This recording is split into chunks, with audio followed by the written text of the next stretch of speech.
Hello, everybody. This is Jan Moray, and I have my co-host here, Mona Duncan, for another edition of Greet the Week. So, Mona, take it away. Okay, well, I thought today that we would kind of focus on regrets. You know, we look back, if only I did this, if only I did that, and that kind of stuff. And, you know, how do we handle those? As a matter of fact, I've written a poem about if, you know, L-I-F-E, if is a word in the middle of life that can burden the soul and bring much strife. When thinking back on your yesterdays, you know, just causes your mind to become ablaze, wondering what if and if only I'd. But from the outcome you want to hide.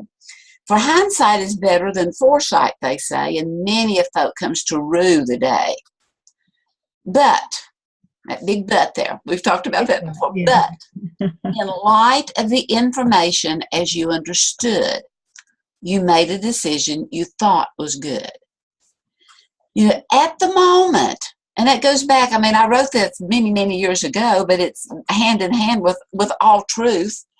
And Dr. Glasser says that whatever we do is our best attempt in the moment. At the time, yes. At the time, it's the best attempt with the pressure, with the temptation, with the lure, with the whatever it is, positive or negative, okay? It's in the time, whenever that pressure is coming, that we make a decision in the moment with the amount of awareness that we have, with the amount of information that we've already collected, with the amount of consciousness as to, you know, what's going on that's seen and unseen. In that moment, we make a decision that we think is going to be A-okay. But it's whenever it turns out not to be, how do we handle it? Right. Then we question ourselves. And why did I do that? Right. And it's okay to question ourselves. Yeah. But it's not okay to condemn ourselves. Right. Which we end up going to after we question ourselves, right? Right. You know, beating yourself up, what has that ever accomplished? Nothing good. Just more beat up, you know, and because there's something deep down inside that we know that we have strengths and gifts and that we can change and that we can do things differently, that we can be a little nicer, a little bit, you know, sometimes it may be we could have been a little bit more assertive. We know those things.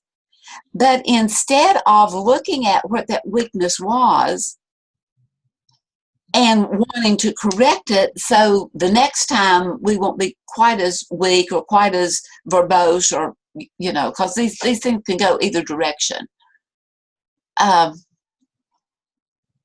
It's thinking about that and how can I be prepared the next time? Yeah. Because I find that life is pretty cyclical. That we have the lessons over and over and over again. We do. So sometimes they're there to remind us, right? We're starting to get lax a little bit, and then something happens like, ooh, yeah, I forgot about that. Yeah. So instead of beating ourselves up, you know, looking at it, don't just dismissing it. I couldn't help it. That's just the way I am. Mm-hmm. It's looking at it and saying, maybe that is the way may have been my default position. But how can I not do that? Mm-hmm. You know, just like we may have 2 or 3 printers hooked up to our computer. And when you hit print, it automatically goes to the default. Yeah. But if we decide we want this one to come out, you know, in color and really nice and all this, we have to go in and set it to another printer that would be a little bit more fine-tuned or something. Yeah. And we can do that. We can reset those things and then give a little pause to go in and know that we've reset it so that we can respond differently.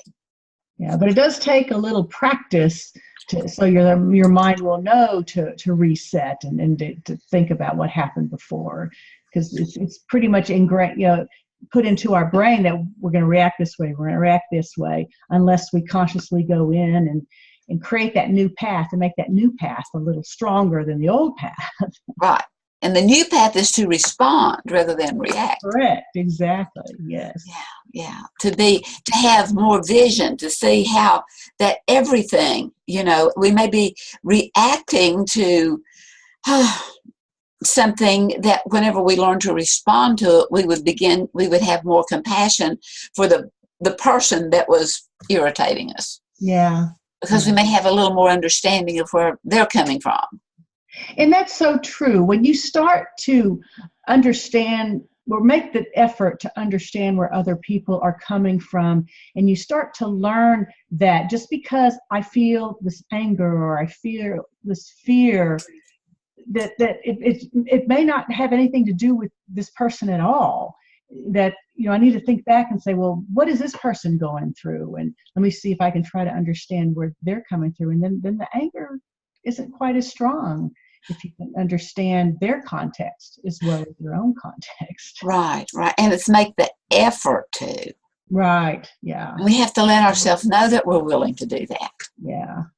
I think whenever we react, we're just in that mode, you know, it's where those buttons are being pushed. Mm-hmm. And if we could just put a protector on that button, you know, so that it doesn't get pushed, so that we can respond to it rather than reacting to. Or at least just delay for a few seconds. Right. How we're going to respond to it before we just jump to conclusions. Yeah. And so it is looking back at, well, you know, and when you beat yourself, it's kind of like, well, if only out of this, if only out of that. Well, it's looking at the fact that, well, I could have. And if we realize, even in the present, looking back on the past, you know, I could have, then let's bring that to today and look at that the next time something similar to that happens, I can. Yeah. I can. Yeah. You know, it's another you think, well, no, I couldn't do anything differently. And it's, well, what if I could? Right. Well, what if you could think differently? Yeah. It's giving that little wiggle room there. Because it's almost like you're defending yourself when you're saying, I can't. Well, you are. There's an excuse out there. I just can't do that. Right. And there's something out there that's keeping me from it. And the truth of the matter is, where is it that's keeping us from it? Yeah. It's en moi. It's the thoughts, the Mm-hmm. actions, the thinking, the history, the projection, the expectations, the everything that's holding us stuck. And so those caring habits, which include, you know, negotiating, we need to negotiate with ourselves. We need to use all of those habits on ourselves, you know, and the being non-critical, giving up the negative habit, to actually ask yourself, what request am I making of me? That even if I spoke the truth in, you know, even if what I spoke was absolute truth, was it so off-putting by the way I said it? Mm-hmm. And it's to think of that, you know, it's asking yourself, what request are you making of you? Or to reframe it in a way so it's not so negative. Right. And you're thinking about what happened. Okay, this happened, and so what can I do? How else can I look at it? What can I learn from it? What did I do right? Because so often we did some things right. It's just one little thing we didn't do well, and that's the thing that we focus on. And so to try to look back and see what did I do that was kind of positive that I can feel good about. Yes, all those little re's, rethink, reframe, rerun. Yeah. But because, you know, our memory is not all that accurate when we rerun it, we may see ourselves as being either worse than we were or better than we were, and so therefore we could diss someone else or whatever. But it's learning to listen to our wisdom heart that is really wanting to keep us on track of community, on track of, you know, that relationship building. That reminds me of something that I was thinking of not too long ago. Is I can remember getting emails from somebody that brought up anger inside of me, and then I'll go off for a while, and I come back later and take a look at it to read it again, and I read it, you know, a week or so later, and it's like, so why did I get so angry about that? That's not the way I remembered it. And so you talked about our memories not being so good. It really depends on where you are at that time that you're reading it. And something may just set you off, and it may not even have anything to do with the letter. And so you come back to it later and you look at it and you go, wow, why did I get so upset about that? Right. And it may have been more you than the person that sent the letter itself. Yeah. Or it could have been them, for all collective things from the past that just kind of jumped on you, that stack attack right there when you was reading that email. Yeah. And when you had taken more care of yourself, that's one of the things that we can respond rather than react, is when we take care of us. Yeah. When we're not. Or deal with situations when we're in a better place. Because if you're all stressed and you've got too many things going on, too many deadlines, it's a lot easier to go into that reaction mode. Exactly. And you have more time to sit back and think about it and take the time to understand what the person's trying to say. Right. I was reading something the other day about Carolyn Myss, and she said that she just wished the word stress had never been invented, had never been coined, because we as a society have gotten so used to that it's just a clump word. It is. We clump everything into stress. And instead, of automatically going there as though it's the catch-all, cure-all, although it's not the cure, it's the catch-all, destroy-all. It's the excuse. That rather than doing that, it is to look at our body and see, where am I losing energy? Mm-hmm. That is making me so protective of that I get so stressed whenever this one thing, like an email, that triggers somewhere in the past that you lost energy. Yeah. That you lost power. And it was that little thing, that benign letter that came through the mail, that just with the name on it, or maybe whatever the heading was, or whatever, something that triggered back to where you lost power. And because it was such a potent trigger, it just went there immediately. Yeah. Again. Yeah. And it's good for people to understand that those things happen. And so when you do have a huge reaction like that, to stop and say, hey, whoa, where is this coming from? Because you'll be healthier that way if you can stop and pause, do your pause, and take a look and try to understand what's going on. Right.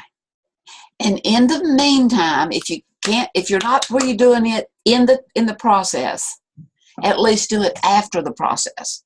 Right. Yes. Yeah. Prepared for the next process. Correct. Because it takes a while for your brain to catch yourself in the act. Sometimes at first you won't realize it until after it's done. And so there's nothing wrong with going back and saying, okay, let me rerun this. Let me rewind this tape and let's start over. And yeah, I can handle this a little bit better. There's your again. Huh? Yeah. So fill in the blank. Let's just play a little game here, okay? I'm about ready to throw in the towel. I've had it up to here. Blank makes perfect. Practice. Does it really? Practice makes perfect. Well, practice. Are you asking what does it really on the practice? Practice makes perfect. Well, I don't know if you ever get to perfect, but practice. Hopefully, you're improving when you're practicing. That's the whole thing. Practice makes permanent. And so if we say, that's just the way I am, just the way I am, it's because we've practiced being that way. We do, yeah. Of being explosive. Yeah. Of being, and it's not just explosive. We may be practicing withdrawing, sulking, pouting, negating, dissing. We're practicing those things. Putting ourselves down. Yeah, and the more stressed we are by, the encounter with that person or that situation or whatever, then obviously we've practiced it pretty well. We did. But what's it doing to us? What's it doing for us? Yeah. And so it's stopping. If we can't stop in the moment, at least think about it when we're later regretting, whether it's if I hadn't have done that, or if I had, or if it's, oh, if he had only, or she had only, you know, begin to, I have no control over them. And so what if I had not, what if I had responded? What if I had been willing to listen? What if I had spoken up? What if I had, you know, and the what if, and it's not to beat up, it's to realize the fact that I had the choice. I have a choice. Yeah. I had a choice and I didn't take it. And now I'm beating me up and wanting to place blame on someone else, even if it's just God, because that's just the way I am and I couldn't help it. When, you know, maybe we had more power there than we were willing to access. Yeah. We always have more power there than we're capable of accessing at the time. And if you can really believe that you have a lot of power to make your life better than what it is. And it might take a lot of work. It might involve other people. Who knows what it is, but you're never helpless. There's always something you can do. That empowering. So no matter how disempowered we all always have a little bit of strength there to have a little bit more. Yeah. I mean, I think back to Viktor Frankl. I mean, that must have been just horrible in those concentration camps, and the fact that he was able to keep his mind occupied with wanting to get out to see his wife again. Right. He never did, and but to be able to say, no matter what you do to me, you're not taking my power away. You're not taking away my ability to think. Exactly. And it's being, you know, as much other conscious as it is to ourselves. Mm-hmm. It's just like the shooting that was in Tennessee there at the Waffle House. The guy that intervened when he saw that the shooter's gun had malfunctioned. Yeah. He just instantly went to him and took the gun away from him. You know, he saw that it was malfunctioned and that the even if the gun went off, it was pointed down as opposed to out. And they were calling him a big hero and all this. And he said, no. He says, all I was thinking about was I wanted to see my kids again. Yeah. Yeah. And so hero or non-hero, it is looking at, and rather than just jumping in and causing harm to himself, it is seeing the fact that there was an opportunity. Right. Uh-huh. That, you know, and life is always presenting us opportunities, even in those devastating situations. Yeah. Well, good for him that he could think that fast. I know. He must know something about guns in order to make that connection and know this is my opportunity to jump in.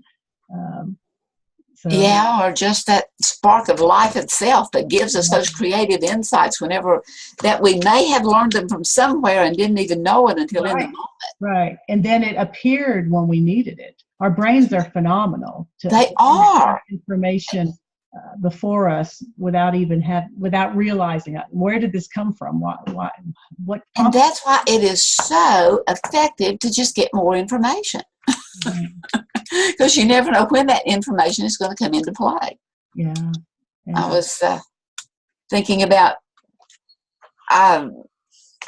there was you know how kids will say, well, why do I have to learn this? Why do I have to learn that? We're going to school. What's algebra going to do for me? And all this. Yeah. And so this one teacher said, oh, nothing. You know, it probably won't do anything for you. You know, you may never use it again. And was talking to so just like these football jocks, you know, said, y'all are good athletes and we appreciate you and you're really, you know, making our team #1 in the state and all this. It said, but the fact that you can lie on your back and push up 100 or 200 pounds, said, what are you going to use that in the real world? Said, it will never happen that you'll be lying flat on the street and somebody will put a 200-pound barbells on your chest. Yeah. But there may be a day that strength would really come into play at another time. Yeah. And anyway, the way that the teacher presented it to the kids, it was like, the same thing with algebra. You'll probably never need that. Same thing with grammar. You don't know how to conjugate a verb. Big deal. But you just never know. And so as we can, change our attitude? Is that I'm not the one that needs to change my attitude. You're the one, right? Oh, come on. Yeah, if you just teach it a little bit better about algebra, maybe I'd be wanting to learn it. Which has a lot to do with it, too. Yeah. I know, again, back to Dr. Glasser, he said sometimes teachers would complain, well, I can't get these kids to be quiet so they'll listen. And he says, teach and they'll listen. Yeah. Teach them when something. we engage. Yeah. When we engage with people, it goes back to our relationships and how important they are to think about have empathy and compassion for the person that we're getting upset with, and then to have a little empathy and compassion for ourselves when we're ruing over the fact that we got upset with them and we could have handled it a little better. Yeah. With a little practice.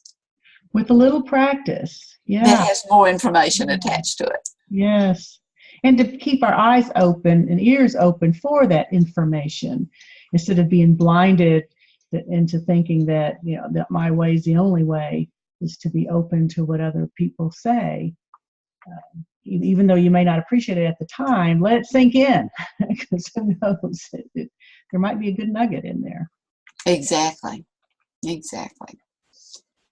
So those regrets of life, sometimes we may just need to sit with them. Sometimes, and for a little bit, yeah. Feel the pain, Our feelings are very important. Mm-hmm. It's when we try to medicate them to feel better, and that can be ice cream. Yeah. But they never go away. They're always lurking in there somewhere, waiting to come out at the next opportune time, or inopportune time, depending upon which way you're looking at it. Yeah. And so as we can learn to kind of sit with them and feel the pain and say, you know what, I don't want to feel this way again. So therefore, how do I need to respond even in negative situations? And then you mentioned energy before, too. When you're dwelling on all that negative stuff and all the things you did wrong, you're creating negative energy inside of you, and that is not healthy. Exactly. That all those things that you're keeping inside of you, you're holding back, you're trying to pretend like they're not there. That's not making things better for you. That's creating a lot of troubles down the road. It's a lot better to deal with them, handle them, have that conversation in a nice way. You maybe want to wait till a week or something so it's died down. Emotions have died down a little bit, but don't keep everything in. Get it out. Talk about it. Even if it's just writing yourself a letter. And yeah, right. Just diss the person all you need to, or diss yourself or whatever. But. Yeah. And that's what that draft folder is for. You put it in that draft folder. Don't hit send yet. Just wait a little bit. Get it all out. And then go back and let it sit for a while and say, do I still feel this way? Yeah, that's the beauty of meditating. That's the beauty of journaling. Mm-hmm. Just go ahead and write it down. Put those exclamation points, underline, capitalize, whatever needs to do. And then once the emotion is, go back and look at it and say, well, that was the way I was feeling at that time, but now I'm realizing that I was not connecting. I was doing more disconnecting with myself, because we set ourselves up to disconnect. That's where all our mental problems come from, as well as physical. Yeah. Because our body is always responding, always, whether it's giving us serotonin or mixing up adrenaline.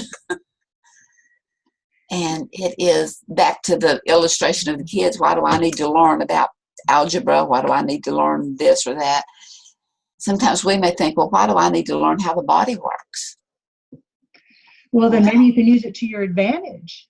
You talk about creating more serotonin in your brain. We've got a beautiful sunny day out here. If I just go walk out in the sunshine, that is going to release some more serotonin into my brain. Or maybe I'll when my husband comes home from his trip, I give him a big hug, and that gives me some oxytocin inside that helps me to feel good. There are ways to affect the chemicals in your brain to help you to feel better. You just need to know what works for you, and to do those things. I mean, I find myself doing it quite frequently on those days when I'm not feeling quite right, and I'll go take that extra walk or do something that I know I'm going to enjoy, and it's amazing. It just automatically changes your mood, and then you go, but nothing happened. Nothing changed. It did. But it did. It did. Really put your finger on it to see exactly what's happening, but you do feel the effects afterwards. And so you've got a whole jar of chemical out there, things that you can do that are going to affect the chemicals in your brain if you just learn how to use it to your advantage. Mm-hmm. And whenever we feel that stress, and be aware of it initially, rather than getting it to be so stressed out. Yeah, to deal with things as they happen instead of letting them fester and drag on. Yeah, and being prepared, being proactive, mm-hmm. to be set up for. Mm-hmm. In looking at stress, what is stressful? Well, it's so many changes, change, and yet what's a stress reliever? Change.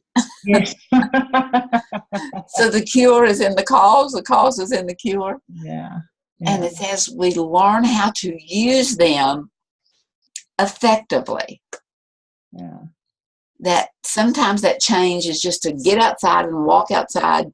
Sometimes that change is to sing and dance. Sometimes that change is just something else that then can give us a whole new perspective on all the change that is going on. That's either the